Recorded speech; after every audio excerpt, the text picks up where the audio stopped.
Hey guys, Jacques here, and welcome back to another eavesdrop session. Today we're speaking about the future. What is it going to look like post-COVID lockdown? How are we going to be able to identify opportunities? And if we are in this position where we're needing to start our own companies or perhaps try and rebuild our companies, what should we be focusing on? What in the company, or rather the culture, should we be looking to? It's going to add incredible value today.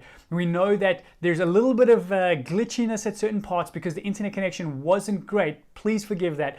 But I know the content is incredible. You're going to benefit from it. And I do believe it's going to equip, motivate, and inspire you for the next season. So enjoy.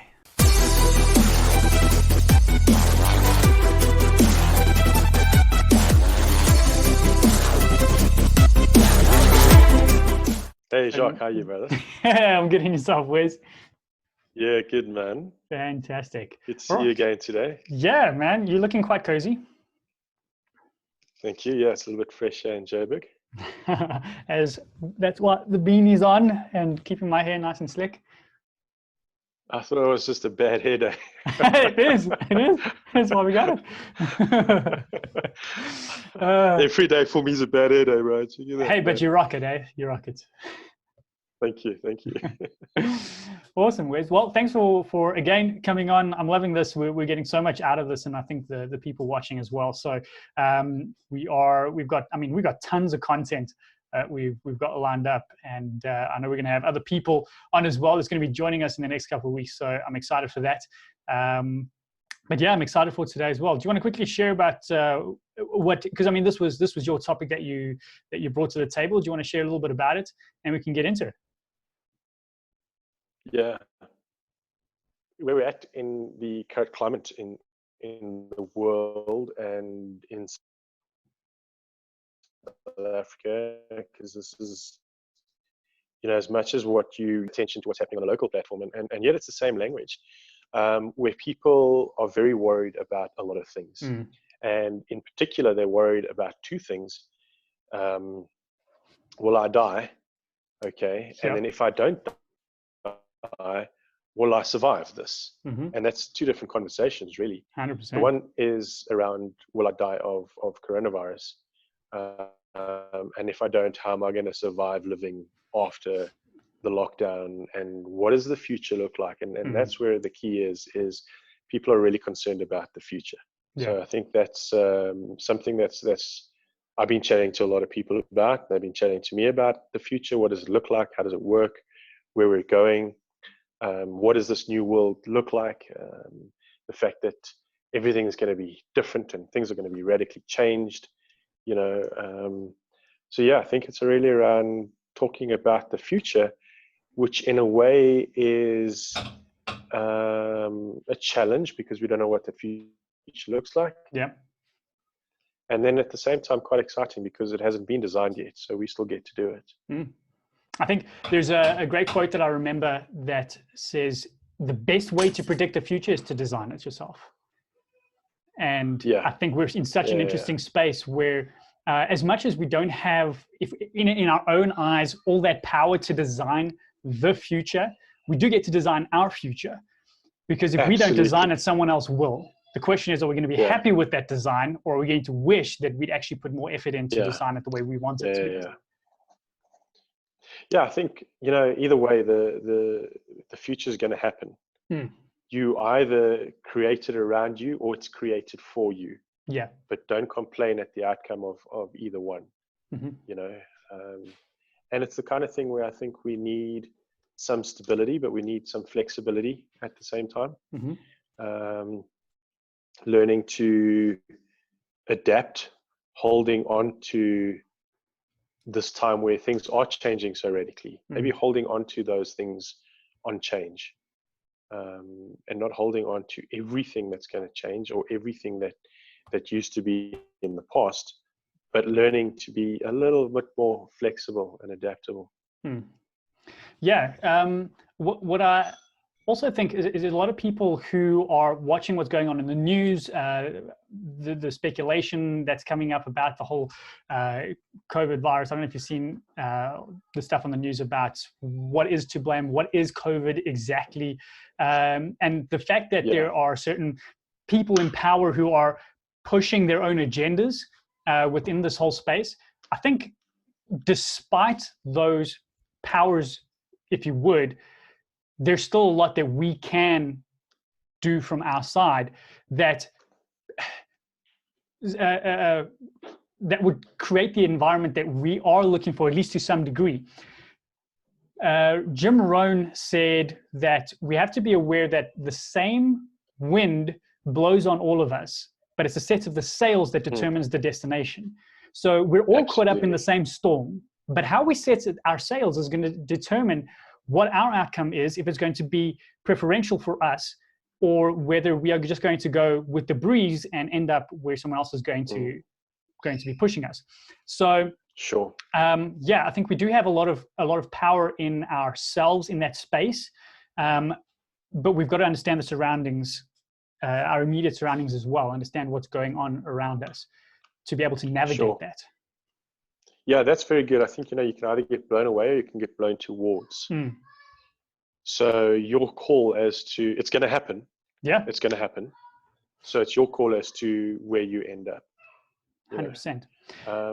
I think inside of that, though, you have to be somewhat proactive and somewhat reactive, because of the fact that we may be going into an environment that we're not too familiar with, where things might be changing faster than we anticipated or even slower than we predicted. Yeah. The adaptability factor is key, but you've got to learn how to respond and how to react, and then how to be proactive at the same time. So it's not just one of, it's all of the above. Yeah. Do you think that there's any kind of markers we can look out for as to when we should be proactive versus reactive and vice versa? I think opportunity is one of those markers that'll tell you when to be proactive and when to be reactive. If you have a look at the clothing industry, perhaps, I think we've mentioned this briefly before, but a lot of the companies that were previously manufacturing clothing are now creating safety gear, masks and stuff. And it's the fact that they were positioned correctly, but they took the risk. So they were already in manufacturing and using fabrics and creating a need around clothes. This time, the need was already there. But what they did is they took what they're offering something different. So maybe they're not making clothes. They will go back to making clothes. But what this has done is it's given them a different revenue stream and a different opportunity. So it's about being aware of the opportunity at the time, And I think the best, perhaps, maybe not the definition, but a great way of looking at it, because again, it's going to take also an entrepreneurial mindset in order to move forward in the space to grab hold of those opportunities that are lying there. Is the fact that you've got to find a need, or you've got to find a struggle, you've got to find something that needs to have some sort of fix. There's got to be something that needs some help. If the thing that you want to do is not necessarily needed, if it's just a luxury, it's going to be harder to take the opportunity. You're going to have to almost build the opportunity for yourself. So being able to spot the needs, which would be represented as an opportunity. Sure. I think, you look at three things then. It's not just the need. There obviously will be the need. But what is in your skill set? Can you actually do this? Because you're going to be investing a certain amount of resources into creating something new for yourself, whether it be money or intellectual property or time or relationships, whatever the case is.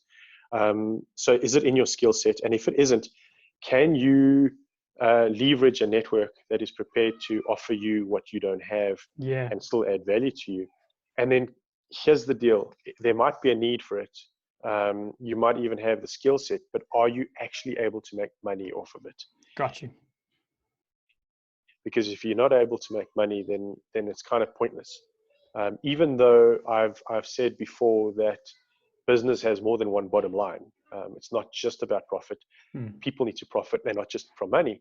But in this instance, is when we talk about opportunity, is this opportunity going to be able to tick that box as well? Yeah. And I think that's what opportunity cost is twofold: the skill set, the money that we could make, and the needs around that. But then also opportunity cost comes from opportunity loss. So if we don't jump on that opportunity immediately, that tidal wave maybe disappears, and we don't end up riding it to the beach. We just get beached instead of paying attention to, hey, listen, this is how these tides are working, and you've got to catch that wave soon. Yeah. No, definitely. And I think, again, coming back to what you said a little bit earlier, is that you've got to have part sustainability and part flexibility. Yeah. Oh, sorry, not sustainability. You have to have part stability and part flexibility. Yes. Yeah. So you want anything in life, you want both of those. You want stability, but you want flexibility as well. You don't want to be so stable that you become stagnant, and you don't want to be so flexible that you become flippant in what you do. So having the two together kind of brings balance. And sometimes you don't necessarily have that in yourself as one person. You might have the stability where somebody else has the flexibility. Yeah. And when you find the right partner to work with, where this partner's got a similar vision to you, they've got chemistry with you, they've got the same amount of appetite for something, they understand risk, they understand potential, but they're different to you. That's when you want to work with them. And you get on well, that's when you want to work with them. Yeah. And they can add value to you, that's when you want to work with them. And likewise, they need to be asking the same questions about, why should I work with him or her? And again, it's going to flow from the open communication that we are willing to have with each other. Is where can we add value to each other? What are the things?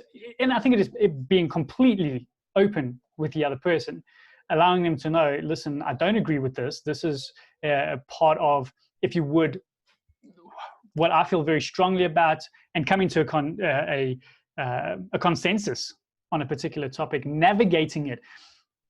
Yeah. Which again comes back to having the right people with the right ideas, ideally having the right vision, the same vision going forward, or at least a very similar one, and also knowing that it's not necessarily going to be forever.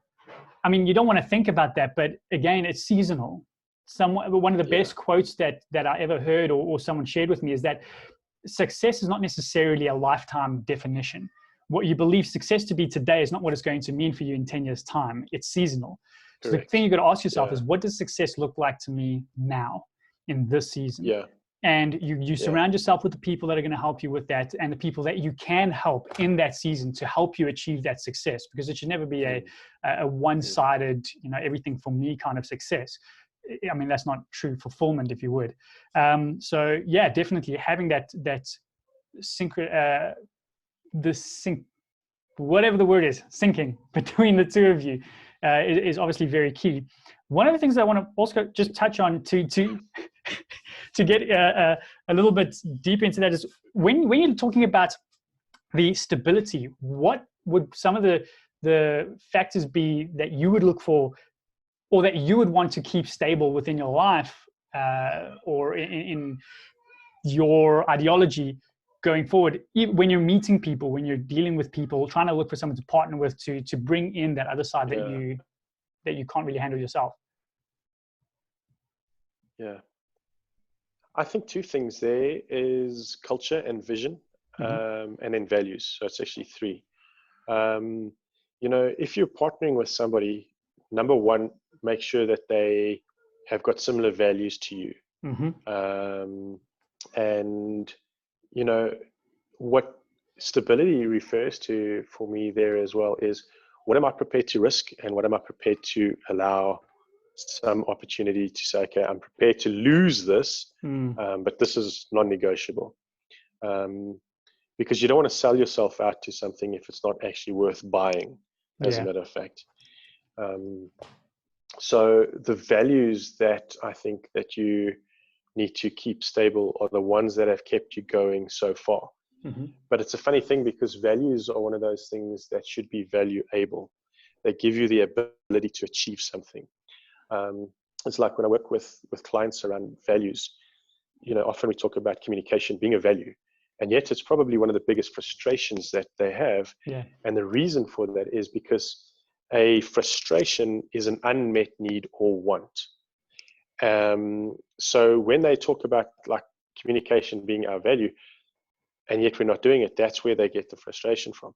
But it's also understanding what a value really is, because I don't think that communication is a value. I think what it is a vehicle. Yes. And vehicles tend to break down. So communication breaks down, but a vehicle takes you to places. So what communication will do for you is it'll take you to a place of understanding. Mm. So what you really value is the understanding, not necessarily communication. Communication is a tool, and we use tools correctly to achieve understanding. So understand what your values really, really are and what you think is valuable. And understand and know why you believe that. Why do you believe what you believe? Because so often we believe that these are our values, and I believe in this so firmly that I am absolutely prepared to die for this. Mm. And as a matter of fact, I'll probably kill for this. The scary thing is you're just not prepared to live for it. Sure. The reason you're not prepared to live for it is because you actually don't understand Very it good. and you don't find it valuable. Then if we look at vision, is can you partner with somebody who has a different vision to you? No, I don't think you can. Mm. I don't think you should. And in saying that, is it somebody that you want to partner with, or is it somebody that you should actually just employ?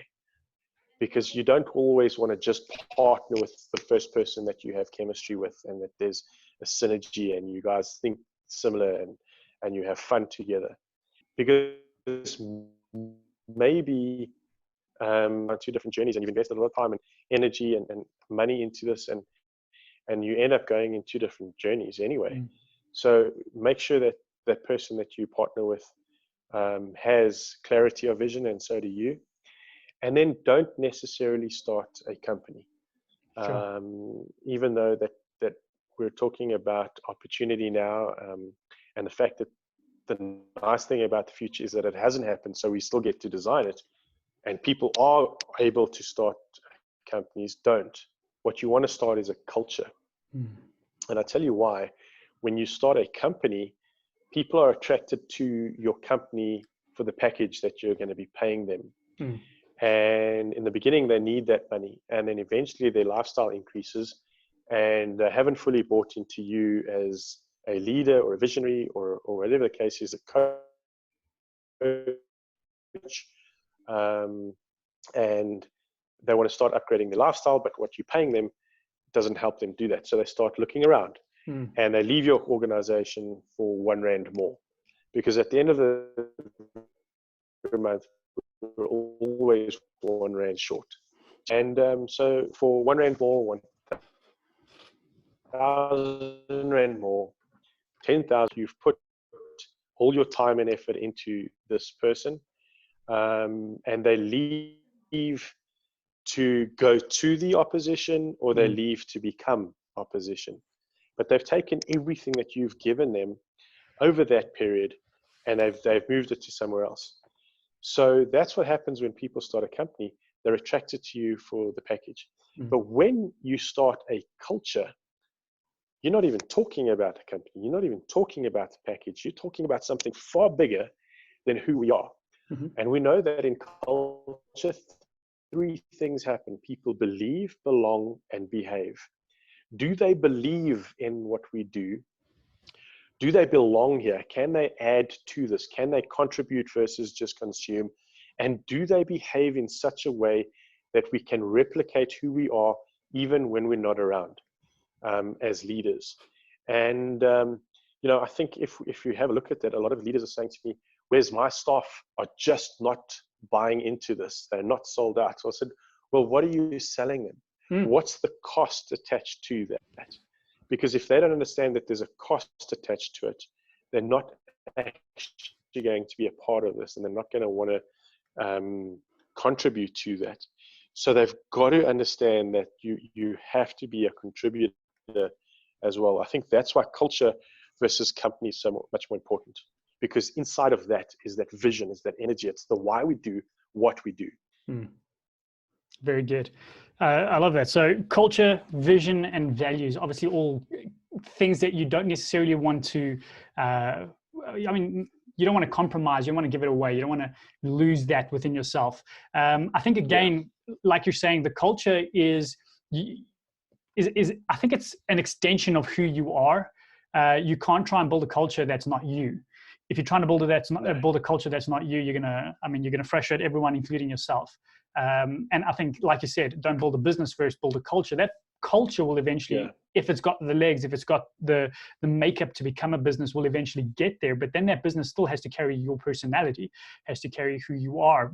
One of those things, like you said, that you need to be stable about.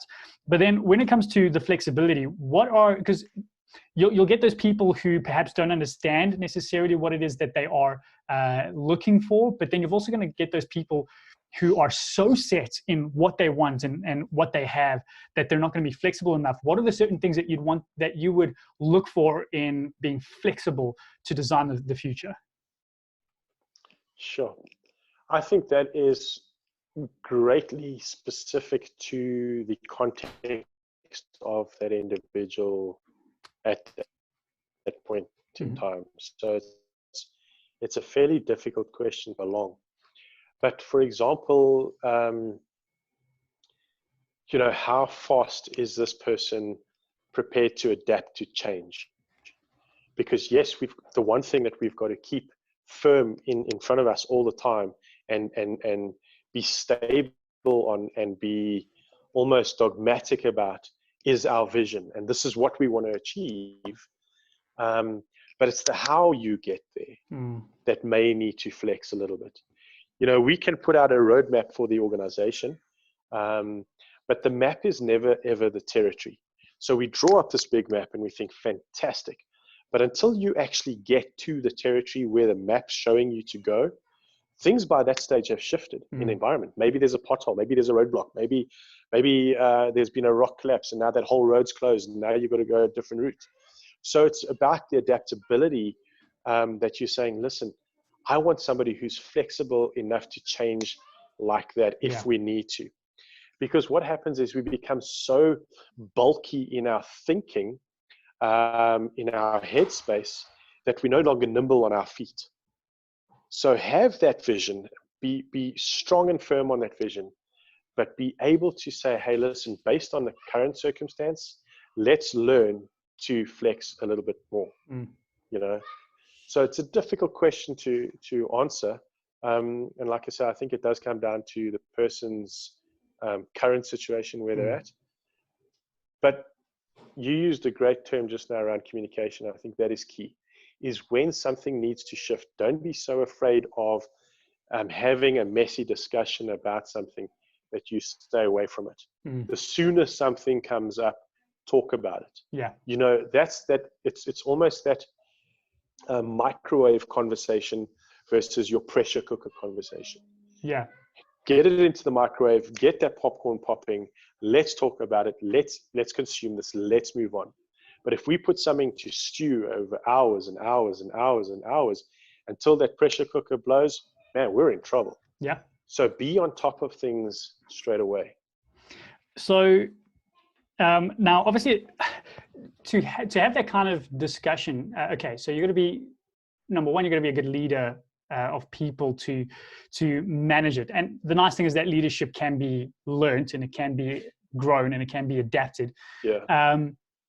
To have that kind of discussion, I think there's 2 points that need to come into play. Number one is that you've got to understand that it's going to be better for the other person to have that discussion, not just for them, but for the entire environment that they're going to be a part of. But the second thing is also you're going to be sensitive to who they are and how they are.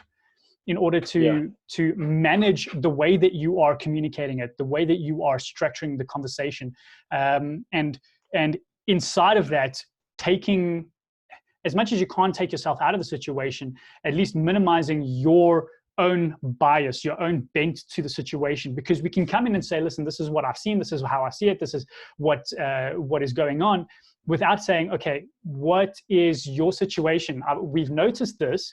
How is this playing out? Have you noticed this? Can you see the shift in what's happening? Are you struggling with it? How can we help you? So coming at it from more of a helpful position than a blaming position.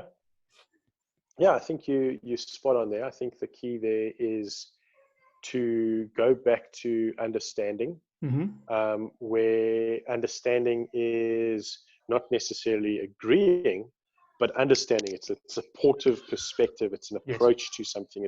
It's the way you do it as well. So we looked at that you do stuff. We looked at why you do stuff, but it's about the way you do stuff. So that's the approach to things. And remember that your vision is built by the hands of volunteers as well. And what I mean by that is that, Wes, no, they're not volunteers. We're actually paying them. I'm like, yeah, you're paying them, but they don't need to be here. They can use their skills to make their own money somewhere else. So they're volunteering, in brackets, their time. So your approach to them is critical. I think it's how you speak to them. Go in asking questions versus making statements, if at all possible, because you look like a better leader and a better human being when you come in and you say, hey, listen, this is what's happened. Give me your perspective, because they may even know something that you don't. And when you approach it in that way, I think is questioning versus accusing. It helps. And also in saying that, if at the same time, let's not forget that the vision is always bigger than the individual. So you don't want to hurt the vision, but you definitely don't want to hurt people at the same time. And respect as well. If you respect them, you respect the vision, you respect what the fact that they're contributors, respect them like adults. Don't ever say things like this, I didn't pay you to think, I paid you to do. Well, then don't hire people. You got to hire thinkers as well as doers, but people who you've given the mandate to think about what they do and why they do it, and respect your business as if it was your client. Because quite often what happens is we start these things, and we'll be prepared to do absolutely whatever it takes to make money because we're desperate to make money. And so for our clients, we would do absolutely anything.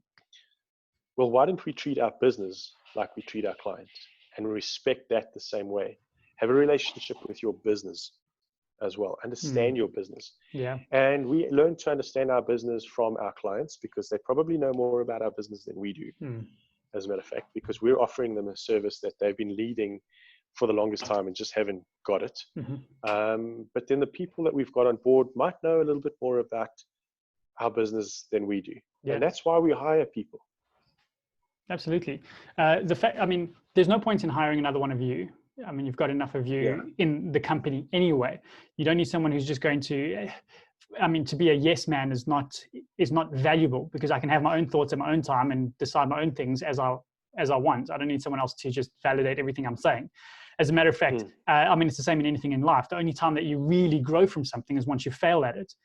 And to have those people who, in the spaces that perhaps you fail the most and most regularly, to have someone in that space who can say, okay, well, I see that you're failing here. Here's my perspective.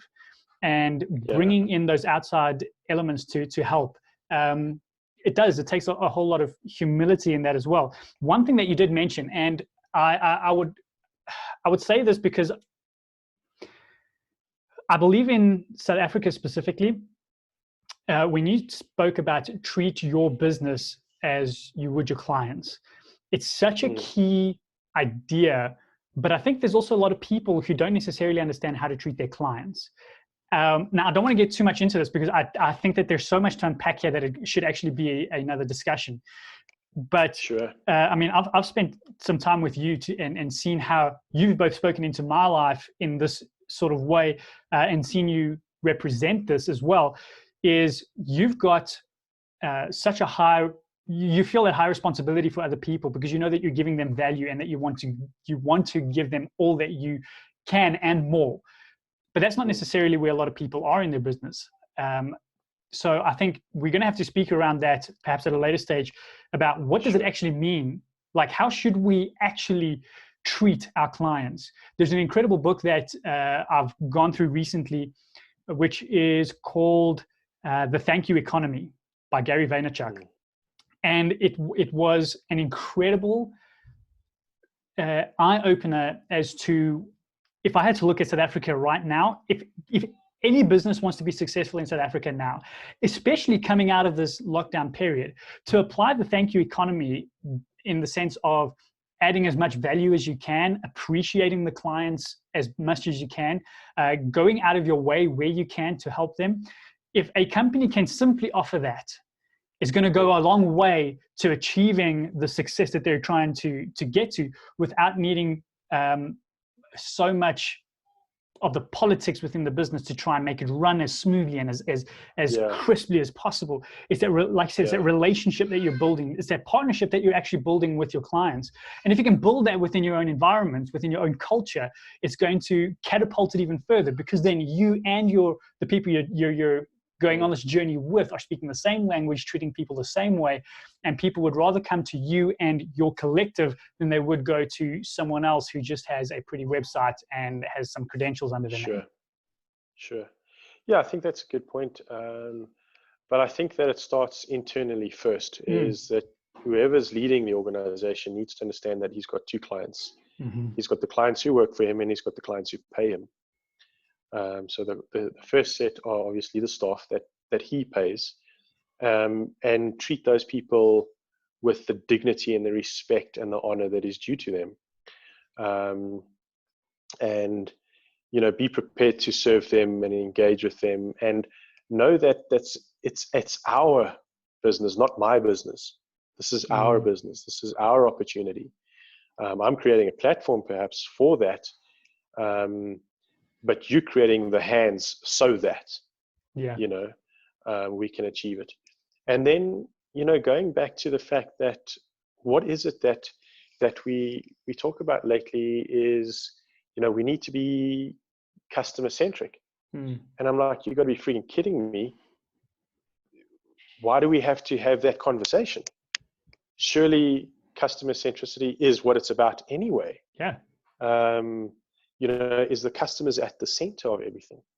And if we started understanding that our customers are in fact not just our customers, but they're in fact our partners in building our business, and we partner with them in building theirs, instead of just selling them a service or a product, we now sell them a relationship, we sell them a partnership, we sell them intellectual property, we sell them thought leadership. And we give that, when I say sell, we give that as a value add. Yes. Because you want to be the go-to person in that relationship anyway. So yeah, I think we can explore that further, but I think it's about understanding the dynamics of having clients on the inside of your business and clients on the outside of your business.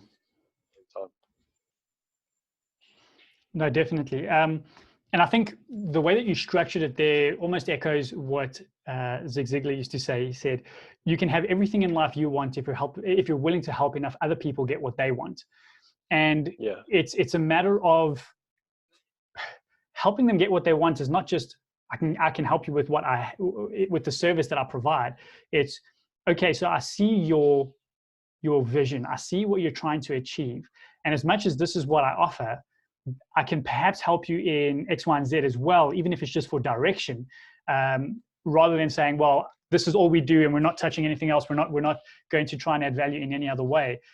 Understanding that it's not just that particular issue that you're trying to solve. You're trying to help them further their vision as well.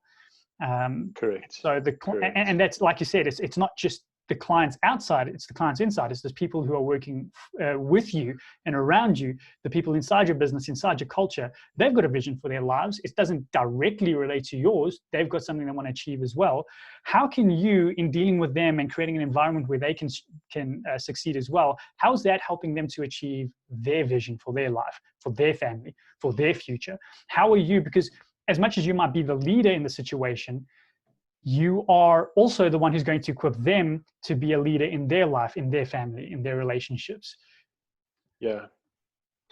I think it's about asking the right questions, perhaps. And we might not have the right questions to start off with. So it's just, let's ask some questions.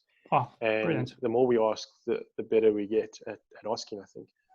I always talk about the 5-5-5 principle.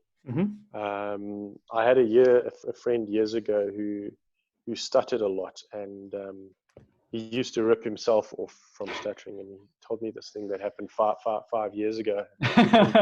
Was that 15? But it was just 5. But inside of that, I learned this. I know, shocking, eh? But it's okay, because he used to rip me off for not stuttering. So that was the kind of relationship that we have. Great guy, as a matter of fact. Still mates with him. But ask 5 people 5 questions for 5 days and see what you come up with. Ask them anything. Ask your clients anything. What are you not getting from a supplier that you really, really wish?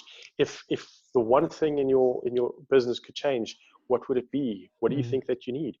And clients are very quick to say, hey, listen, wow, I'm so glad somebody's asked me because I've been wanting to say this, but I just didn't know how.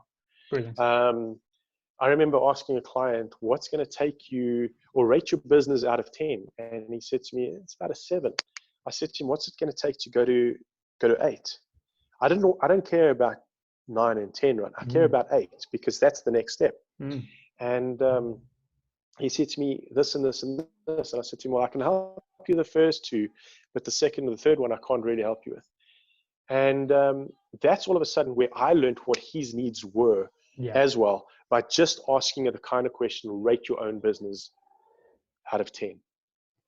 7, 8, right? What's it going to take to go to the next level? How do we do this? And inside of that, I helped him clarify his needs, and I knew that I had a road in to help solve his problems. Brilliant. Because people are prepared to pay for you more to solve their problems than for you to sell your products. 100%. That's brilliant. Whereas, I think that's been incredible for me. If I had to summarize what we've spoken about today, it would be number 1, that we've got to ask questions. We've got to get into the deeper things rather than just looking at the surface.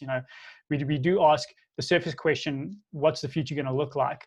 But firstly, we need to ask ourselves the question, what do we want it to look like? Where are we now?